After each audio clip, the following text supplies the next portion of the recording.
Hello friends, welcome to the new episode of my channel. এই Prince তো এখন কথা হবে সলমান খানকে নিয়ে। তো তার একটা জোরদার কামব্যাক হোক, আমিও মন থেকে চাই। কিন্তু কিছু কিছু মানুষের ক্ষেত্রে একটা প্রবলেম এখন কি হয়ে গেছে, তাদের নিজেদের কিছু ভুল সিদ্ধান্তের জন্য তারা কিন্তু বারবার বাঁশ খাচ্ছে, এবং সেই ভুল খাওয়ার একটা সীমা থাকে। প্রায় 8-9 বছর ধরে আমি ভুলের পর ভুল করে যাবো, ভুলের পর ভুল কোথাও গিয়ে করে যাবো। তার তার জন্য আমাকে প্রবলেম ফেস করতে হবে, এমনটা তো কোথাও গিয়ে হয় না। কিছু কিছু ক্ষেত্রে নিজেরও দোষ থাকে। সালমান খানের ক্ষেত্রে যে অভিযোগটা সবসময় উঠে এসেছে স্ক্রিপ্ট চয়েস, এবং সবসময় যেটা উঠে এসেছে যে স্বজন পোষণের একটা ব্যাপার, নিজের চেনা জানা লোকদেরকে কিভাবে চান্স দেওয়া যায়। এবং এই সমস্ত কারণে অনেক বাঘা বাঘা অভিনেতাদেরকে সিনেমায় চান্স দিয়ে খাজা খাজা অভিনেতাদেরকে নিয়ে সিনেমাগুলোর 12টা বাজে। সেটা সিকান্দারের ক্ষেত্রে দেখেছি, সেটা আরো বহু সিনেমার ক্ষেত্রে এই উদাহরণ সালমান খানের ক্ষেত্রে ছুরি ছুরি রয়েছে। তেমনই সালমান খানের আরো একবার দুখানা সিদ্ধান্ত হতে চলেছে, এবং এই সিদ্ধান্তগুলোর জন্য সালমান খানের আপকামিং সিনেমা কোথাও গিয়ে না তার প্রভাব পড়ে, সেটা যথেষ্ট চিন্তার জায়গা। নাম্বার ওয়ান, সালমান খানের লাইন আপে যেটা সব থেকে বড় চমক ছিল সেটা হচ্ছে বজরঙ্গি ভাইজান 2। তো সেই বজরঙ্গি ভাইজান 2 যেটা রিসেন্ট খবর উঠে আসছে, কবির খানের পছন্দ হলো, সলমান খানের পছন্দ হয়নি। সলমান খান এই অফারটা পুরোপুরি রিজেক্ট করে দিয়েছে। সে বজরঙ্গি ভাইজান 2 থেকে প্রথমে থাকলেও এই মুহূর্তে দাঁড়িয়ে সে জানিয়েছে সেই প্রজেক্টের অংশ নয়, সেই প্রজেক্ট থেকে বেরিয়ে যাচ্ছে।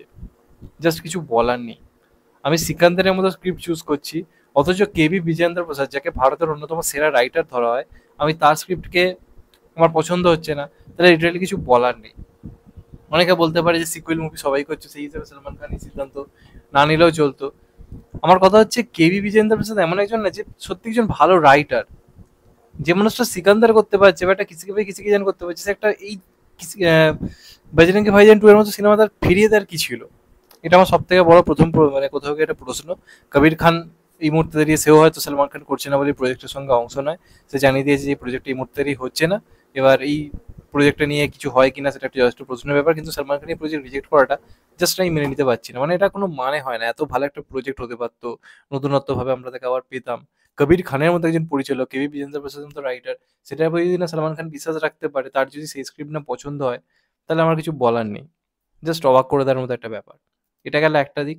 সেকেন্ড যেটা হচ্ছে দ্য ব্যাটেল অফ গালোয়া বলে কাজটা এটা আসতে চলেছে, যেটার ফার্স্ট লুক পোস্টার আমার ভালো লেগেছে। সালমান খানকে দারুণভাবে প্রেজেন্ট করেছে, তাকে ভালো লাগছে, একদমই ঠিক কথা। এবং এই কাজটা নিয়ে আমি অবশ্যই আশাবাদী রয়েছি। কিন্তু এটার রিলিজ ডেট নিয়ে যা সিদ্ধান্ত নিচ্ছে সেটা যথেষ্ট চিন্তার জায়গা। রিলিজ ডেট নিয়ে যেটা আপডেট উঠে আসছে, তারা মূলত দুটো ডেট আর কি প্ল্যানিং করছে এই সিনেমাটাকে রিলিজের জন্য। তাদের প্রথম যেটা প্ল্যানিং এ রয়েছে, দুটো ডেট হচ্ছে, একটা জানুয়ারি আর না হলে হচ্ছে জুন। এই দুটো ডেটের মধ্যে তারা সিনেমাকে রিলিজ করার কথা আর কি ভাবছে। আমার মতে দুটো ডেটই কিন্তু খুব একটা ভালো ডেট হবে না, কারণ দেখো সলমান খানকে এখন একটা না গ্র্যান্ড কামব্যাক করতে হবে। একটা বিরাট বড় কামব্যাক করতে হবে। প্লাস এই ব্যাটেল অফ গ্যালোয়া এমন একটা মুভি যেটা মূলত প্যাট্রিয়টিক মুভি। এরকম ধরনের সিনেমা অন্য টাইমে চলে না, প্যাট্রিয়টিক দিনেই চলে। ছোট্ট উদাহরণ দিচ্ছি, বাংলাতে দেবদার বাঘাযতীন পুজোয় ভালো চলেছে অবশ্যই, কিন্তু পুজোর টাইমে সিনেমাটা ছিল না। ওটাই যদি দেখতেন 15ই আগস্ট বা ওই প্রজাতন্ত্র দিবস এরকম টাইমে আসতে, দেখতেন আরো লোকে ঝাঁপিয়ে পড়ে দেখতো। এটা স্বাভাবিক ব্যাপার, লোকে ওই ধরনের সিনেমা ওই টাইমই দেখতে পছন্দ করে। মানুষের প্যাট্রিয়টিজম ওই টাইমটা বেশি করে কোথাও গিয়ে চাগার দিয়ে ওঠে, এটা আমরা সবাই জানি। তো যে কারণে ওই টাইমে বিরাট বড় একটা এফেক্ট ফেলে। এবার জানুয়ারির টাইমটা ভালো, সিনেমার টাইম হিসেবে জানুয়ারির টাইমটা খারাপ নয়, প্রজাতন্ত্র দিবসের প্ল্যানিং চলছে। কিন্তু আমি যখন জানি বর্ডার 2 রিলিজ করছে, তাহলে তার সামনে কি সিনেমাটা আনা ঠিক হবে? দেখো সানি দেওলের কিন্তু টাইম এখন ভালো যাচ্ছে।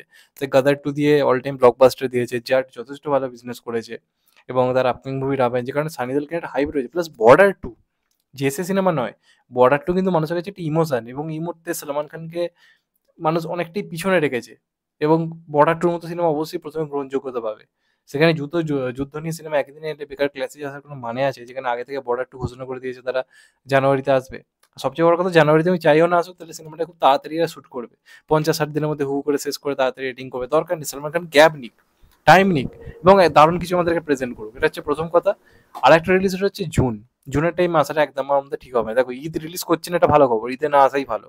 কারণ ঈদের টাইমের সিনেমাটা নয়, ঈদে এই সিনেমাটা পারফেক্টলি মানাবে না। সেসব ঈদ আনছে না, ঠিক আছে, কিন্তু জুন মাসের টাইমটায়, ওই টাইমটা কোনো সেরকম বড় ফেস্টিভ সিজন নেই। সেকেন্ড কথা, প্রশান্ত নীল এবং এনটিআর মুভিটা কিন্তু ওই টাইমে আসতে চলেছে, যেটা লেটেস্ট আপডেট উঠে যাচ্ছে। প্রশান্ত নীল এনটিআর মুভি, প্রশান্ত নীলের কিন্তু একটা হিউজ ফ্যান ফলোইং রয়েছে এখন তার ডাইরেকশনে। তো সেই কারণে ওই টাইমটা আমার খুব একটা কিন্তু সেফ লাগছে না। এখন সালমান খানের জন্য পারফেক্ট টাইম আমার মনে হয় 15ই আগস্ট 2026ই বেস্ট হবে, এবং আমার মনে হয় ওই টাইমে এখনো পর্যন্ত কোনো বড় সিনেমা কি অ্যানাউন্স হয়েছে আমার মনে পড়ছে না। সম্ভবত ওই রণবীর কাপুর এবং ভিকি কৌশলের সিনেমাটা মনে হয় 15ই আগস্টে আসছে। তবে ওটার সঙ্গে আই থিঙ্ক তুলনামূলকভাবে আমার মনে হয় সেভ হবে। বর্ডার 2 সঙ্গে আসার থেকে ওই টাইমে আসা 15ই আগস্টের টাইম, সালমান খানের নিজস্ব স্টারডাম রয়েছে, সেটা তো ঠিক আছে। কিন্তু বাদবাকি যে টাইমগুলো ভাব যে সলমান খান এবং টিম অফ গেলওয়ানের যে তারা আর কি টিম, দুটো টাইমে আমার খুব সুবিধার লাগছে না, জানুয়ারি এবং জুন। এবং ঈদটা তো একদমই ঠিক নয়, ঈদটা মেনে নিলাম। আমাদের 15ই আগস্ট হলে বেস্ট হবে। আর আমি জানি না যে বজরঙ্গি ভাইজান 2 রিজেক্ট করার কি মানে? আমি কোনো লজিক খুঁজে পাচ্ছি না এটার। আমি সব ধরনের স্ক্রিপ্ট চুজ করছি, সেখানে আমি কেবিপি জিন্দা প্রসাদের স্ক্রিপ্ট আমি বলছি ভালো না, এরকম কিছু বলার নেই।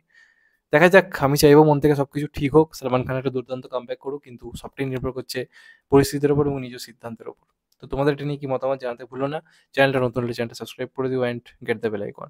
ভালো থেকো সবাই, টেক কেয়ার, নমস্কার, আবার দেখা হবে হয়তো, বাই। সবাই ভালো থেকো, সুস্থ থেকো, নমস্কার, টেক কেয়ার, আবার দেখা হবে, ভালো থেকো সবাই।